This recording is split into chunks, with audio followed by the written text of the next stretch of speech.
Hello students, मैं सुमन सिंह आप लोगों को आज हिंदी रिमझिम का पाठ 2 फसलों के त्यौहार का शेष भाग मैं बताने जा रही हूँ। इसे आप लोग ध्यान से सुनेंगे और समझेंगे, ठीक है। तो अभी तक हम लोगों ने बच्चों क्या पढ़ा था कि खिचड़ी के दिन सभी लोग उठते हैं, नया कपड़ा पहनते हैं, साफ़ सुथरा कपड़ा पहनते हैं और तिल और चावल छूते हैं और छूने के बाद सभी लोग मनपसंद अपना चूड़ा दही और खिचड़ी खाते हैं, ठीक है। लेकिन उसके बाद क्या होता है, खिचड़ी खाने के बाद सभी ने गया से आए तिल, गुड़ और चीनी के तिलकुट को बड़े चाव से खाया। यानी तिलकुट क्या होता है, तिल से बना हुआ जो तिल का लड्डू बनता है उसे हम लोग तिलकुट बोलते हैं। खाते खाते मैं सोच रही थी कि कितनी अलग है नया खिचड़ी जो अभी हम मना रहे हैं। स्कूल में हम जो खिचड़ी, स्कूल में भी ये लोग क्या करते थे, स्कूल में भी वही चीज़ पहले भी बनता था और आज भी बन रहा है। पहले वो चीज़ क्या होता था,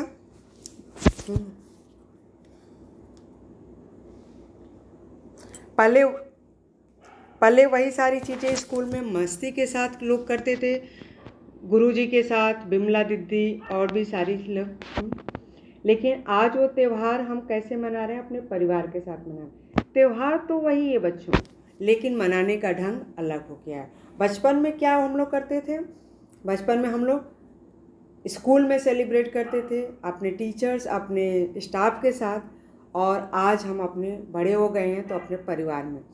इस चैप्टर में यहाँ तक हम लोगों ने पढ़ा था। अब आगे हम लोग पढ़ते हैं। जनवरी माह के मध्य में भारत के कई लगभग सभी प्रांतों में फसलों से जुड़ा कोई न कोई त्यौहार मनाया जाता है।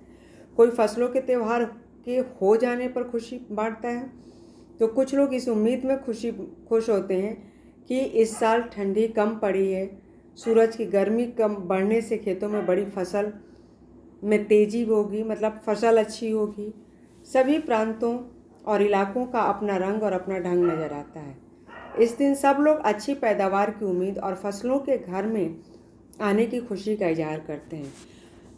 एक्चुअली उत्तर प्रदेश, बिहार, मध्य प्रदेश में मकर संक्रांति या तिल संक्रांति, असम में बिहू, केरल में ओणम, तमिलनाडु में पोंगल, पंजाब में लोहड़ी, झारखंड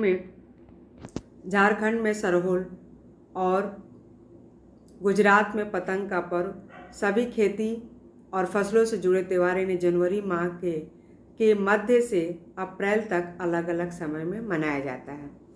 तो ये क्लियर हो गया बच्चों कि ये त्यौहार हम फसलों से जुड़े, मतलब सभी प्रांतों में ये त्यौहार मनाया जाता है और फसल से ही जुड़ा इस त्यौहार को मनाते हैं। ये अलग बात है कि इसका नाम कहीं पे उत्तर प्रदेश में, मध्य प्रदेश में हम लोग मकर संक्रांति के नाम से जानते हैं, गुजरात में पतंग का पर्व।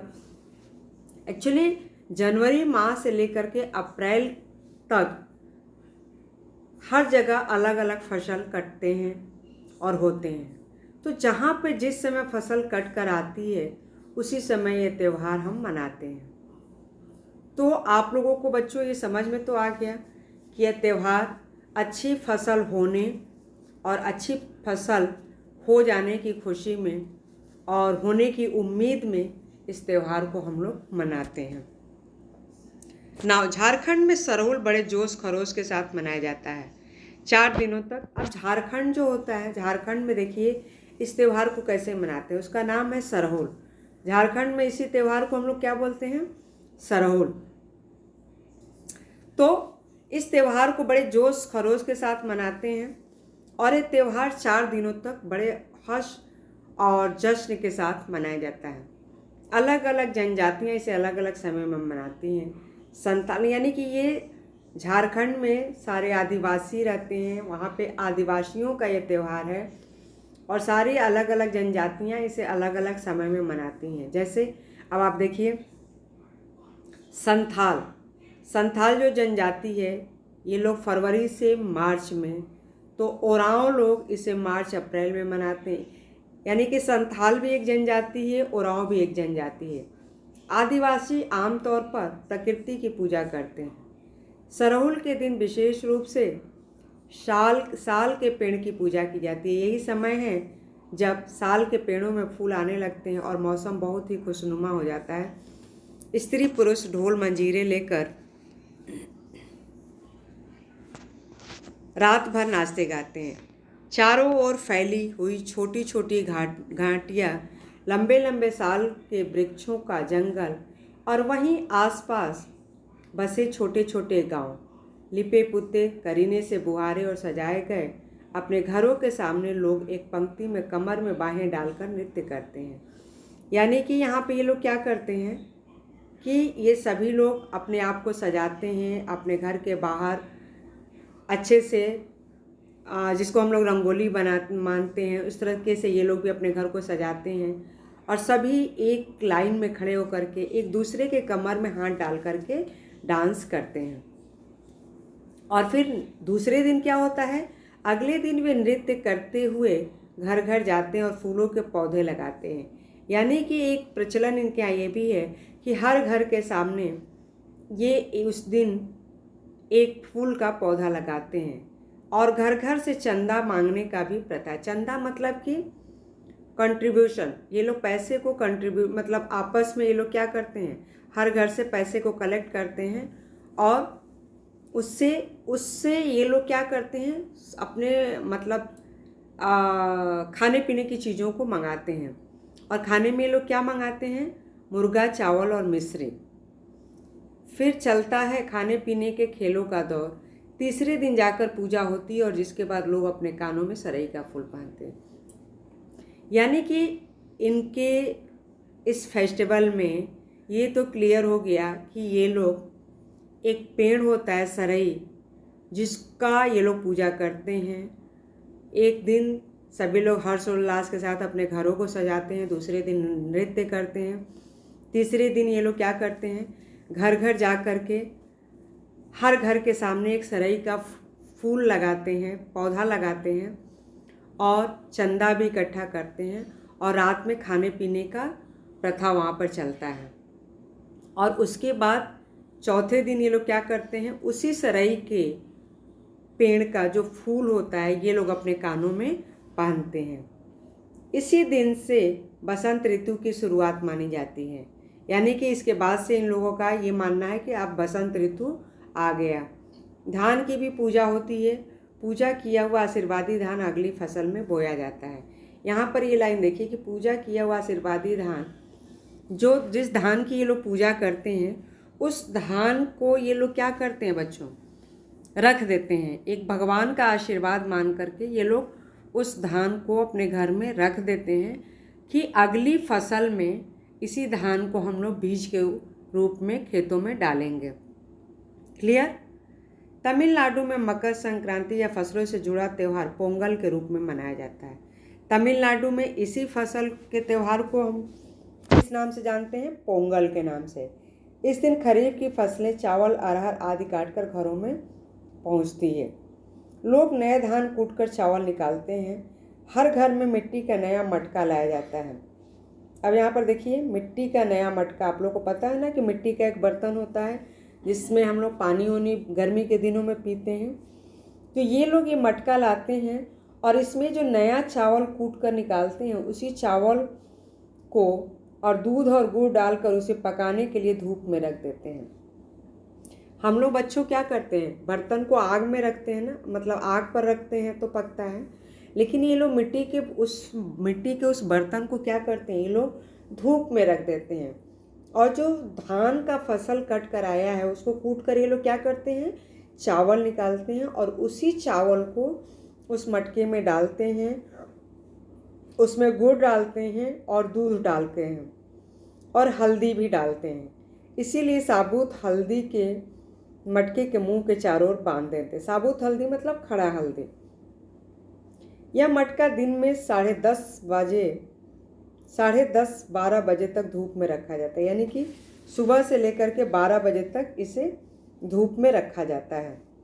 जैसे ही दूध में उफान आता है, अब यहाँ पर देखिए आप लोग, जैसे ही दूध में उफान आता है, दूध चावल मटके से बाहर गिरने लगता है, तो लोग पोंगला पोंगला एक साथ चिल्लाने लगते हैं। यानी कि जब धूप की गर्मी से वो पकने लगता है, दूध जो है बॉयल होने लगता है, और दूध जैसे ही मटके से बाहर गिरने लगता है उबाल आ करके, आप लोगों ने दूध बॉयल होते हुए देखा होगा बच्चों। तो दूध तेज आंच पे होता है तो क्या होता है, उबाल आ करके नीचे गिरता है। वैसे ही ये दूध चावल जो एक में करके रखा हो जाता है, तो जब वो धूप की गर्मी से वो उबलने लगता है और उबल करके जब वो मटके से बाहर गिरता है, तो जितने लोग वहाँ होते हैं वो सब लोग एक साथ क्या चिल्लाते हैं, एक साथ वो लोग बोलते हैं पोंगल पोंगल पोंगल। यानी कि उनका ये कहने का मतलब कि खिचड़ी में उफान आ गया। क्लियर। दूसरी ओर गुजरात में पतंगों के बिना तो मकर संक्रांति का जश्न अधूरा होता है। अब गुजरात में हम लोग इसको क्या बोलते हैं, पतंग का पर्व बोलते हैं। यानी कि इस दिन गुजरात में कोई घर और कोई छत ऐसा नहीं होगा जिस पर बच्चों से लेकर के बूढ़े तक पतंग न उड़ाते हों। इस दिन आसमान में की ओर यदि नज़र उठाएं तो शायद हर आकार और रंग रूप की पतंगे आकाश में लहराती हुई मिलेंगी। यानी कि पूरा आसमान, गुजरात का जो पूरा आसमान है वो आपका कैसा हो जाता है, बिल्कुल रंग बिरंगा दिखाई देता है। प्रत्येक गुजराती, चाहे वो किसी भी धर्म, जाति या आयु का हो, पतंग उड़ाता है। हजारों लाखों पतंगों से सूर्य भी ढक जाता है। तो ये तो बच्चों हो गया गुजरात का पतंग का पर्व। और तमिलनाडु में पोंगल, सरहुल का त्यौहार झारखंड में मनाते हैं, ये क्लियर हो गया। हमारे उत्तर प्रदेश में और मध्य प्रदेश में मकर संक्रांति मनाते हैं। अब हम लोग आते हैं कुमाऊं। अब यहाँ पे देखिए कुमाऊं में क्या है,